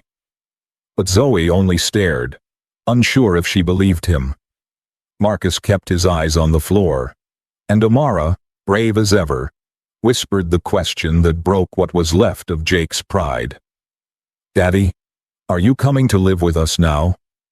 Jake looked at Alana, who stood calm and unshaken. She looked strong, beautiful in a way that came not from makeup or fashion, but from peace. She didn't hate him anymore. She didn't need to. She had won something greater than revenge. Jake turned back to his daughter and forced a sad smile. No, sweetheart, he said softly. Daddy made bad choices. Mommy's going to take care of you now. She'll do a much better job than I ever could. The words hung heavy in the room. Everyone knew it was the truth. Jake had traded everything that mattered for something that never lasted. And Alana, the woman he'd once called weak, had become the strongest person he would ever know. Life after that was not a fairy tale, but it was beautiful in a quieter, truer way. Morrison construction grew faster than anyone expected. Within 2 years, the company employed over 500 people across 6 states. Every project Alana built carried meaning. She refused contracts that didn't serve a purpose. Instead, she poured her energy into places that needed hope. Children's hospitals, rehabilitation centers, and schools for kids with disabilities. The Zoe Morrison Center for Pediatric Rehabilitation opened first in Atlanta. It became a national model for therapy and education, a place where children with developmental delays could heal, learn, and laugh. Over 3,000 kids came through its doors every year. No family turned away because of money. Next came the Marcus Morrison Wing for respiratory care, built inside the very hospital where Marcus had once struggled to breathe. The center developed new methods to help premature babies and children with lung diseases live longer, healthier lives. Doctors from across the country came to study its design. They called it a miracle of empathy turned into engineering. And then came the Amara Morrison Foundation for Cardiac Treatment. It funded surgeries for children born with heart defects, offering hope to families who couldn't afford the care their children needed. Dr. Elena Rodriguez, the same doctor who had once saved Amara's life, now ran the foundation. Every surgery we fund, she said proudly, is another heartbeat that proves what love can build. Each center carried one of her children's names, not to celebrate her success, but to remind the world that pain could become purpose. That even from betrayal, something sacred could grow. Alana's business success was incredible, but it was her peace that made people admire her most. She had rebuilt not just her company, but her family. Her home was full again, full of laughter, warmth, and a sense of safety that couldn't be bought. The triplets thrived. Zoe's creative spirit blossomed. She loved to draw plans for future hospitals. Marcus dreamed of becoming a doctor, inspired by the machines that had once kept him alive. And Amara, bold, curious Amara, told everyone she wanted to run the family company someday. Sometimes, when the house was quiet and the kids were asleep, Alana would sit by the window, thinking about how far they had come. There were scars, yes, emotional and physical, but they had healed into something strong. She didn't wonder what might have been anymore. She knew exactly what was.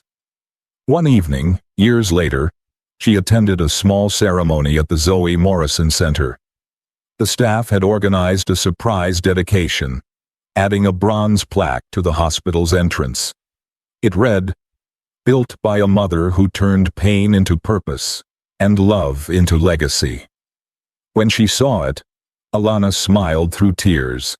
She had once believed her story was about loss, about how much one person could endure before breaking. But now she knew better. It was about rebuilding, about how much one heart could hold before it overflowed with strength. Her journey had begun in heartbreak, but it ended in light. The same world that had watched her fall now celebrated her rise. Reporters still called her the woman who exposed corruption. But that wasn't how Alana saw herself anymore. She wasn't the victim, or even the hero. She was simply a mother who refused to stop fighting. Jake never rebuilt his life. He lived quietly in a small apartment outside D.C., occasionally sending birthday cards and gifts that the children accepted politely but never needed. He had become a ghost in their story, a reminder of choices that lead to emptiness. Still, Alana never spoke badly of him to the kids. "Everyone has their own lessons to learn," she would say softly. "Your father's lesson was just harder than most." Victoria Sterling served her full sentence. Her name disappeared from business circles, her fortune gone, her influence erased. In the end, she became what she had feared most: irrelevant. But Alana never took joy in that. Because real justice, she knew, was never about watching someone fall. It was about making sure no one else suffered the same pain. That's why she created something even bigger: the Morrison Family Foundation. With $100 million of her own money, Alana built a system to help parents like her. People trapped in unfair custody battles. People without power or money to fight. No parent, she said during the launch, should ever have to choose between loving their children and affording justice. The foundation became her greatest work. It helped hundreds of families stand up to bullies who hid behind wealth and legal teams. And every time Alana heard that a mother or father had won back custody because of the foundation's support, she felt her own wounds heal a little more. She had learned that true victory isn't about what you take from your enemies.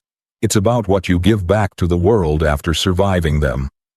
Years later, at a conference for women in business, a young engineer nervously approached her. "Miss Morrison," she said, "how did you survive everything you went through?" Alana smiled gently. "I didn't just survive," she said. "I rebuilt. And when you rebuild, you don't become who you were before. You become something better, someone stronger." The crowd that day rose in a standing ovation, not for her wealth, not for her fame, but for her truth, because Alana Morrison had become living proof that no betrayal is final, no pain is wasted, and no woman is powerless when she stands for what's right. Her story wasn't about revenge. It was about rebirth. And as she walked off the stage, the applause echoing behind her. She thought of the 3 little names carved into the walls of hospitals across America: Zoe, Marcus, and Amara. Her greatest achievements, her truest reason. And she whispered to herself, almost like a prayer, "We made it." Marcus's breathing got better with time and care. At 6 years old, he still used treatments before bed. But he could run, laugh, and chase his sisters without fear. He loved building sets and tiny cranes. He asked serious questions about beams and blueprints. One evening at dinner, he spoke with calm conviction. "When I grow up, I'll build hospitals too," he said. Alana felt her heart lift. "Mine will have rooms where kids can play during treatments. So it's not boring. So it's not scary." Zoe bloomed with therapy and patient teaching. The delays that worried doctors began to fade. She still worked with specialists for strength and coordination. But her spirit was gentle and bright. She drew families holding hands under warm skies. She always included herself, Mommy, Marcus, and Amara. She always wrote one word at the top: together. Amara had healed fully from her heart surgery. She was bold, loud, and endlessly kind. She gathered friends like sunlight gathers morning. She stood tall when kids stared at equipment. She answered softly when they asked hard questions. "This helps my brother breathe," she would say. "And that helps my sister grow strong." Then she would add, grinning, "I'll be a doctor like Dr. Rodriguez. I want to fix hearts." The family Alana fought to protect did more than survive. They thrived. The children knew their story in simple truths. They knew love stayed and taught and carried. They knew absence hurts, but does not define them. They knew their mother never stopped fighting, even when fighting looked like letting go for a while. One night, Zoe asked the question at last. It came softly, like a bird landing on a branch. "Mommy, why did Daddy leave us?" Alana pulled all 3 close on the bed. She felt their small weight and steady warmth. She chose honesty that would not wound. "Daddy got confused about what matters," she said. "He thought money and shiny jobs were more important than family. He was wrong. By the time he understood, too much had changed." Marcus looked up, seeking clear lines and reasons. "Do you hate him?" he asked. Alana shook her head gently. "No, baby. I'm sad about what he chose. I'm angry about moments that hurt you. But mostly, I'm grateful. His mistakes showed us how strong we are together." "We're a team," Amara declared, bright and certain. Alana smiled. "Yes, we're a team. Teams don't give up." 2 years after the gala, an invitation arrived. The Department of Transportation asked Alana to attend their annual awards. They wanted to honor the I-95 expansion, the contract that started everything. The project had paused during the investigation. After Victoria's arrest, it roared back to life. Morrison Construction delivered 6 months early and $65 million under budget. The win stamped Alana's name in steel and stone. In a private meeting before the ceremony, Director Patricia Williams spoke plainly. "Miss Morrison, we owe you an apology," she said. "We suspended your contract on allegations that were false. We should have checked deeper before risking your work." 3 years earlier, those words might have burned. Now Alana felt only a calm tide. People had been fooled by a practiced deceiver. She would not let bitterness claim her future. "I appreciate your honesty," she said. "What matters is we finished well. The road will serve families for decades." The ceremony drew officials, engineers, and reporters. It also drew someone sitting beside Alana's parents. He had flown in from Seattle that morning. His name was David Aonkwo, a technology billionaire turned impact investor. He had read Alana's story months before. He admired how she turned pain into structure and justice. He reached out about investing in clinics and schools. Their talks became friendship. Friendship grew into careful light. David was everything Jake had claimed to be. He listened without trying to steer. He admired Alana's ambition and her boundaries. He understood hospitals, schedules, and oxygen machines. He did not flinch at hard weeks. He had children of his own, and new patients. He met the triplets in Atlanta under sunlight. Within 10 minutes, the house filled with laughter. Marcus rolled out drawings and hired him as inspector. Zoe sketched all four holding hands under a blue roof. Amara announced, "Mr. David is nice. He doesn't make mommy sad." Their relationship stayed deliberate and slow. It was built on shared purpose, not hunger. It was built on trust, not rescue. "I'm not here to replace anyone," David said once. "I'm here to show up, to care, to help you build the life you want." When Alana stepped to the podium that night, she carried more than a plaque. She carried a truth the room could feel. "This award is not just about a road," she said. "It's about what becomes possible when we refuse to accept that adversity sets our limits." She paused, letting silence hold her words. 3 years ago, I was a single mother facing bankruptcy, investigation, and the loss of my children. People told me to be realistic. They told me some battles can't be won.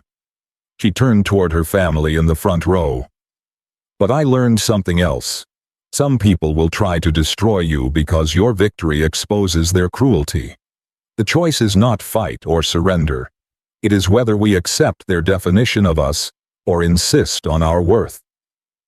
The room was still as water at dawn. I built Morrison Construction as proof that systematic cruelty doesn't have to win.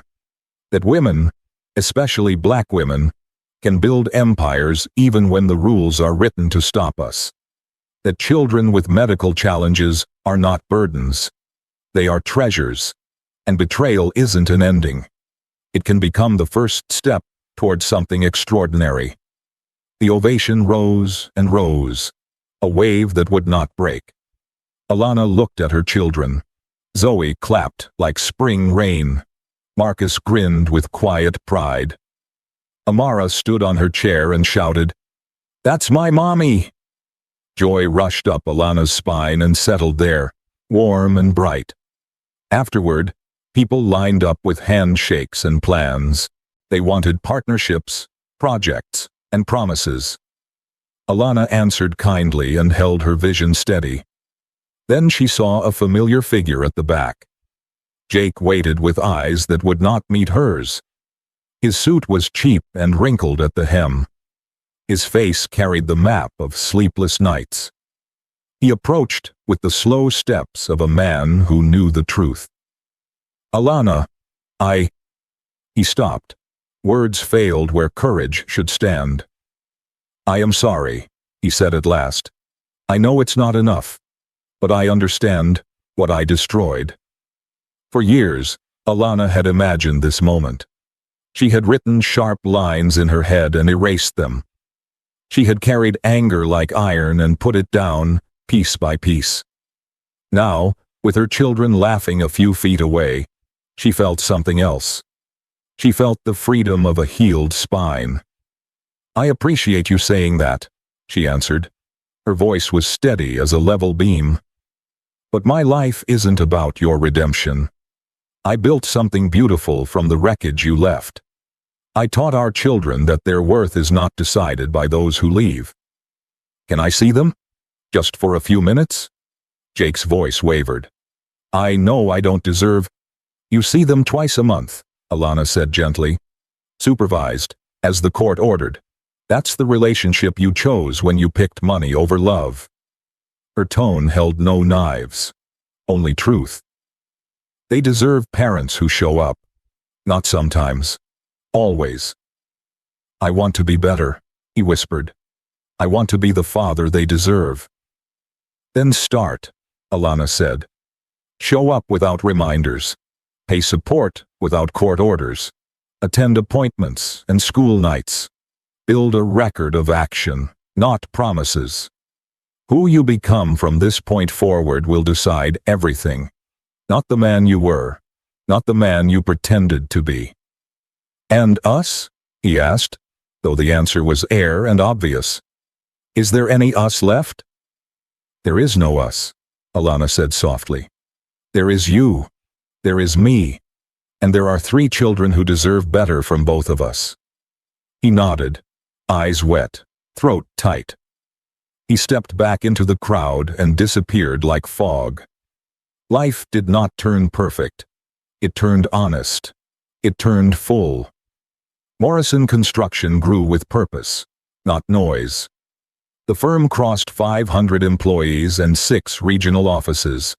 It took projects that protected the vulnerable. Children's hospitals, rehab centers, special needs schools, designs that breathed and listened. The Zoe Morrison Center helped thousands each year. Therapy rooms felt like play, not punishment. Families found services without fear of bills. The Marcus Morrison Wing trained teams across the country. New protocols spread from that floor to dozens of hospitals. Premature lungs gained time. Tiny hands reached for tomorrow. The Amara Morrison Foundation funded heart surgeries for children worldwide. Dr. Rodriguez directed every dollar toward lives, not headlines. Each surgery stitched hope into another family's story. At home, rhythms returned like faithful birds. Mornings held cereal and stethoscope toys. Evenings held homework, inhalers, and story time. Alana learned the art of ordinary joy. Laughter lived in every room again. The house felt like a promise kept. Sometimes, when the kids slept, Alana sat by the window. The glass held her reflection like a gentle friend. She saw the woman who crawled through fire and did not scorch. She saw a mother who chose long fights over short comfort. She saw a leader who turned pain into structures that shelter others. She whispered thank you to the night that once frightened her.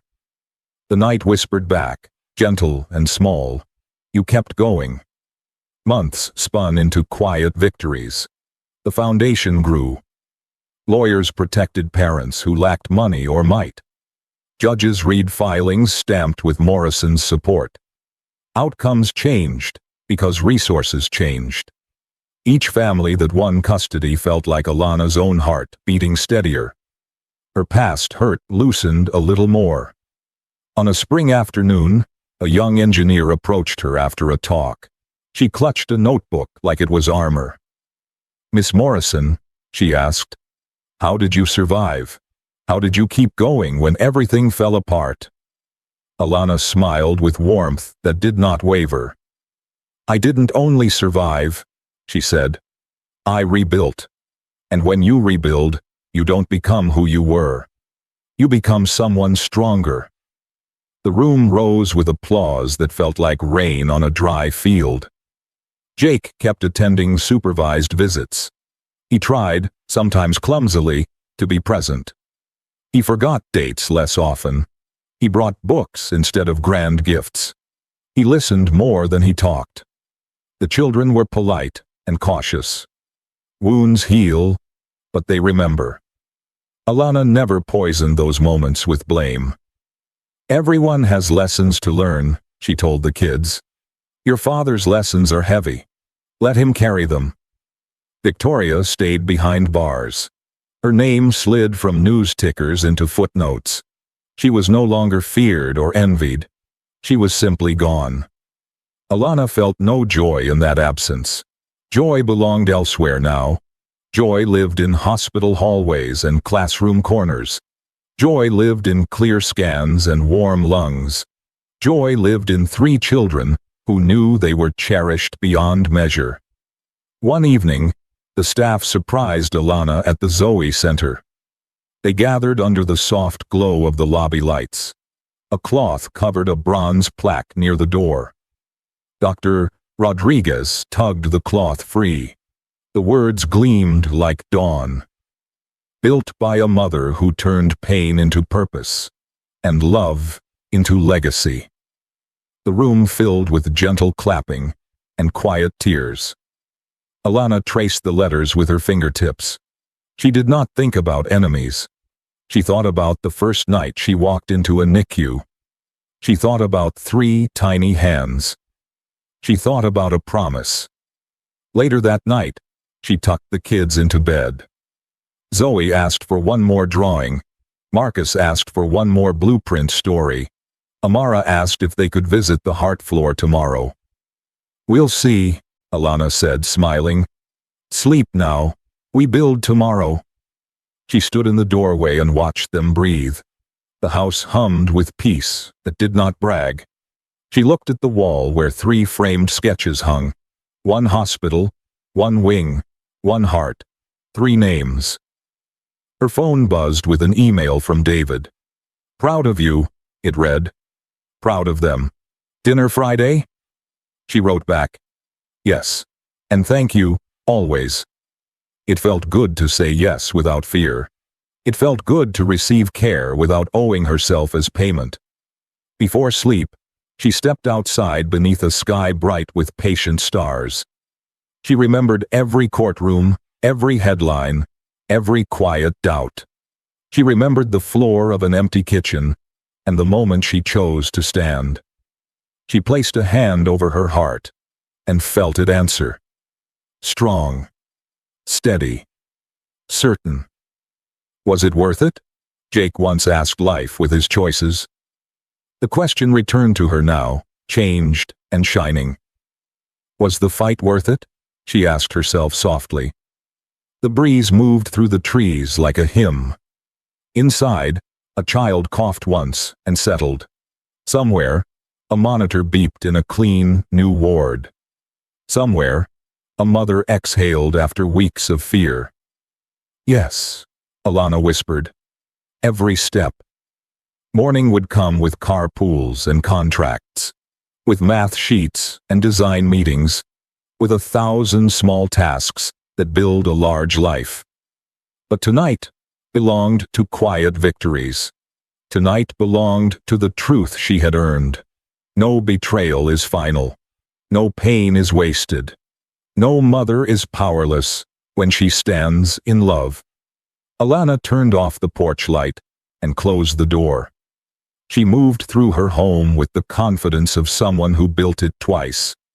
In the children's room, 3 steady breaths sang the softest song. She bent, kissed each forehead, and pulled the blankets higher. "We made it," she whispered to the dark. "And tomorrow, we build more." Alana looked at Jake with calm eyes.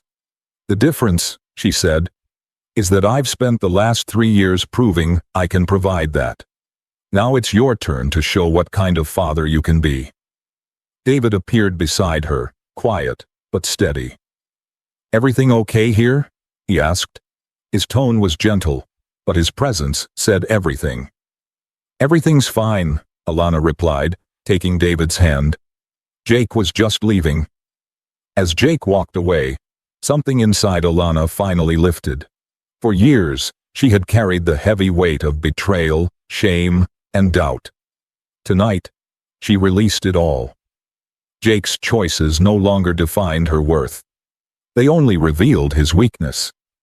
The night ended in laughter.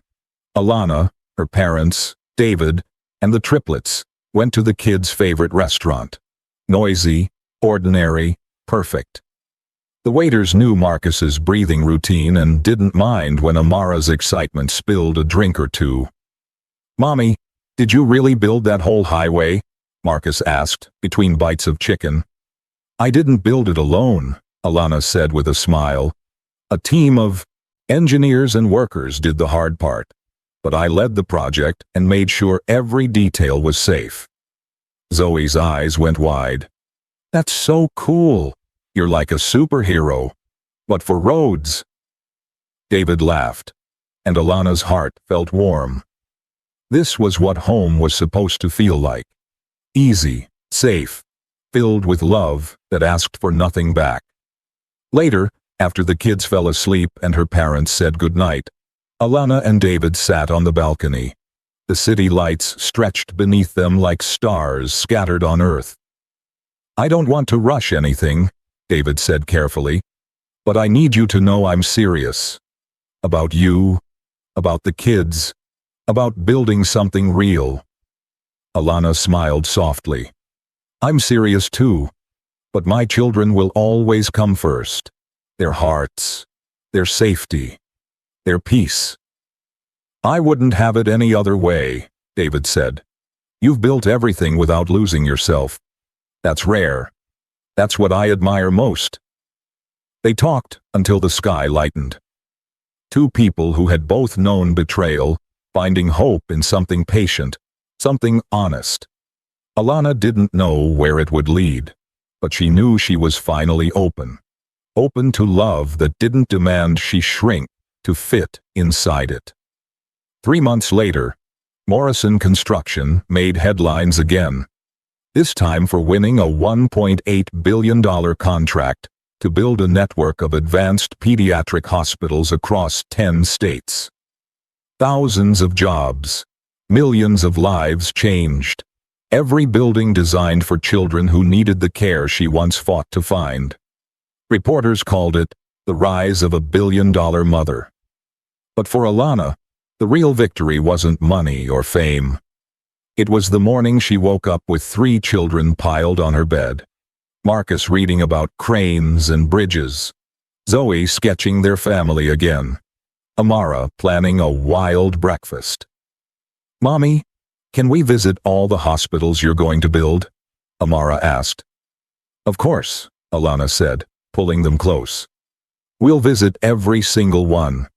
I'll show you how we built them for children just like you. Strong, brave, and full of life." Marcus nodded seriously. "We're thriving now, right?" Alana smiled. "Yes, baby. We're thriving." She looked at them, her miracles, and thought about everything they had survived.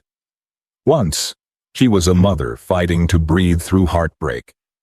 Now, she was a leader building hope for others. She had gone from a woman her husband called worthless to a billionaire CEO who built hospitals that saved lives. But it wasn't the wealth that defined her. It was what she chose to do with it. She had proven that love, real love, was stronger than greed, deeper than betrayal, and more lasting than power. Jake had chosen money and lost everything. Victoria had chosen cruelty and met justice. But Alana chose love, and that made her unstoppable. And as the narrator of the channel, as you, the storyteller's voice softens now. Because Alana's story isn't just hers. Wherever you are watching from, maybe your kitchen, maybe your car, maybe your bed, late at night, I want you to hear this. If anyone ever made you feel small, if someone betrayed you, if life knocked you down so hard you forgot your worth, remember Alana Morrison. You are not defined by who hurt you. You are not limited by what they took. You are not broken because you fell. You are becoming because you stood back up. Alana's story reminds us that betrayal doesn't end the story. It begins the transformation. That strength grows in silence. That healing happens one brave choice at a time. So if you felt something tonight, hit that like button not for the channel, but for yourself. Because it means you still believe in rebuilding. Subscribe if you're ready to fight for your own peace. Share this story with someone who needs to know they are not finished. That the end of one chapter can be the start of something extraordinary. And in the comments, tell me, what part of Alana's journey spoke to you most? Are you rebuilding after betrayal? Are you fighting for your children? Are you proving to the world, and yourself, that you're stronger than what tried to destroy you? Because your story matters too. Your strength matters. And one day, someone will find courage because you refuse to give up. 5 years later, Alana Morrison married David in a quiet ceremony under a bright blue sky. Her parents smiled. Dr. Rodriguez cried.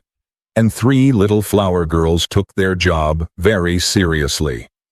Zoe, Marcus, and Amara walked their mother down the aisle.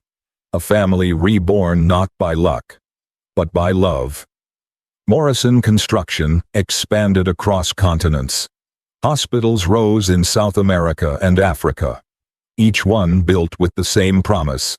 Every child deserves care, no matter how much money their parents have. The triplets grew strong and brilliant. Marcus became obsessed with engineering, following his mother to construction sites on weekends. Zoe filled hospital walls with her art, drawings of families and hope. Amara volunteered at the Children's Hospital, determined to become a heart doctor like Dr. Rodriguez. Even Jake changed. Slowly, painfully, but truly. He kept every visitation. He went to school events, helped with projects, and learned to listen. His relationship with the children was smaller than it could have been, but it was real. He had lost the family he once took for granted, yet through steady effort, he earned their quiet respect. Victoria Sterling served 12 of her 15 years in prison. When she walked out, the world had forgotten her name. The empire she built through greed now served families she once exploited. It was poetic justice. Her cruelty had been repurposed into kindness. But Alana's greatest victory wasn't measured in awards or billions.